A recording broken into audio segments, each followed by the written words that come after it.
لا إله إلا الله محمد رسول اللہ۔ استخارہ کون کون سے اعمال کے لیے کیا جا سکتا ہے؟ کیا شادی کے لیے استخارہ کیا جا سکتا ہے؟ کاروبار کے لیے آدمی کر سکتے ہیں یا نہیں؟ تو استخارہ یہ تو اللہ کے ساتھ ایک مشورہ ہے۔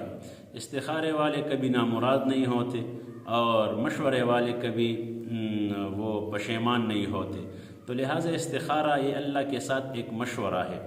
تو استخارہ خصوصاً اس کام کے بارے میں کیا جاتا ہے کہ آدمی اس میں شک میں ہو یا مشوش ہو کہ یہ کام کروں یا نہ کروں، تو اس کے بارے میں یہ نکاح یہاں پہ کروں یا نہ کروں، یہ سفر اس علاقے میں کروں یا نہ کروں، یہ کاروبار پارٹنرشپ اس آدمی کے ساتھ کروں یا نہ کروں، تو اس کے لیے یہ ہوتا ہے، یہ نکاح کا پیغام اس لڑکی کے پاس اس عورت تک پہنچاؤ، بھیج دوں، تو اس کے لیے اگر آدمی کو وہ تذبذب میں ہو تو اس کے لیے استخارہ بہترین عمل ہے، وہ اللہ پاک کے ساتھ ایک مشورہ ہے۔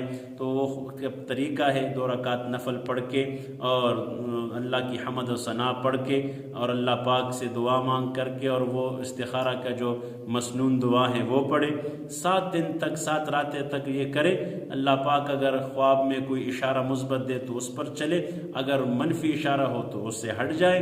اور دوسری بات یہ ہے کہ اگر 7 دن تک یعنی 7 راتوں کے بعد بھی کوئی ایسا مثبت اشارہ نہ ملے یا منفی اشارہ نہ ملے تو 7 دن کے بعد بھی آپ کے دل کا رجحان جس طرف ہو کرنے کا تو کر لو، نہ کرنے کا ہو تو نہ کرو، اس میں خیر ہو۔